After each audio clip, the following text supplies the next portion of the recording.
think what we have to do in order to make people recognize that this is not an isolated problem, that we are having problems with illiteracy throughout the nation, and especially in the state of Tennessee, is to make people more aware of it, that perhaps it is not a problem that with them alone. I think so many people do feel that it's, as we said before, the kind of hidden shame. Right. And if we could develop some kind of policy or some kind of program that would sort of draw out of the closet these folks who are illiterate and make them recognize that they too can make a valuable contribution to our society. I think that if we could do that. Now, are there any plans in the works for some kind of program like that, some kind of idea like that? Well, certainly you're on target with that. This is our #1 goal, is to make people realize that help is available. What we have got to do, we have got to be able to tell our story, that certainly the ability to read and write is something that everybody needs. And it is a handicap. If you can't read and write, you have a handicapping condition. But there are lots of people out there with handicapping conditions who have done something about it, who've overcome their handicaps. And that's what we're all about, is to tell people that we can help overcome the handicap of not being able to read and write. So rather than being ashamed of a condition at this particular time, a person who can admit that he needs help and come and get help would have the reason to feel proud. We find this frequently, that when our students will come to us at first, they don't want anybody to know. And certainly the program is confidential. We won't ever tell anybody. But then after they have been successful, then they're ready to tell their story to the world. They feel so proud and their self-esteem rises, and then they want to help other people to participate in the program to be successful too. What our goals are is, on the local level, we train coordinators throughout the state. We've had our sessions.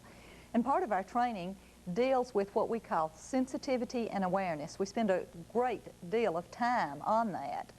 And in turn, these coordinators can go back to their local systems, and they know how to deal with these kind of people, how to recruit, some things to be very careful of that you wouldn't want to say or that you wouldn't want to do, and some things to make the local awareness higher. Very well. Is there a telephone number, Ms. Cook, that we might be able to give to our viewing audience? Absolutely. Across the whole state of Tennessee, we have a toll-free number. It's a call of no cost at all to the caller. It's 1-800-531-1515. We can give people any information that they need on where they can go across this whole state to find help in reading. Also, people who lack a high school diploma, where they can take GED classes and go and take a GED test to get that diploma, where they can get adult basic education classes.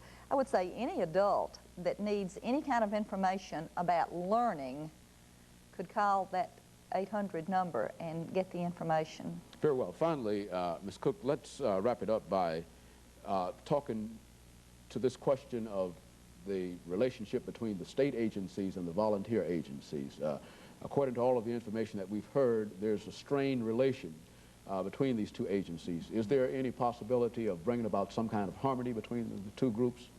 I am very, very proud and very, very pleased to report to you that I think that's already happened.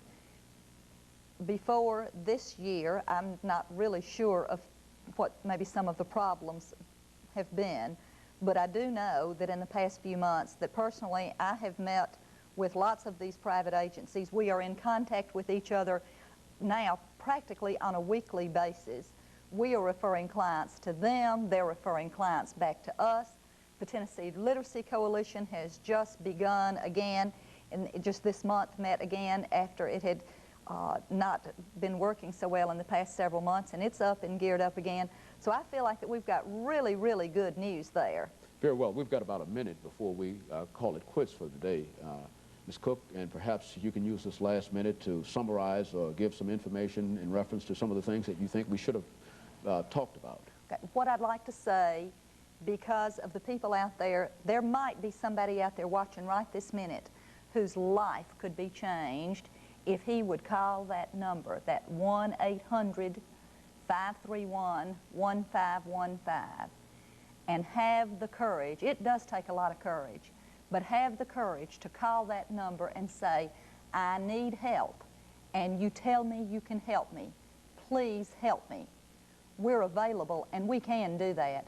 So in summary, that would be my main message is we do have a problem in Tennessee, but we, with the Adult Basic Education Division, believe that we have a lot of the solution. And you think that we can pull ourselves up from number 49 in the nation to a more representative position in terms of illiteracy in this country? Yes, you and I know that it takes years for those kinds of figures to change measurably, but for every person we help, it will be money well spent. Very well, and we thank you for coming by and talking about this very important question with us this evening, Ms. Cook.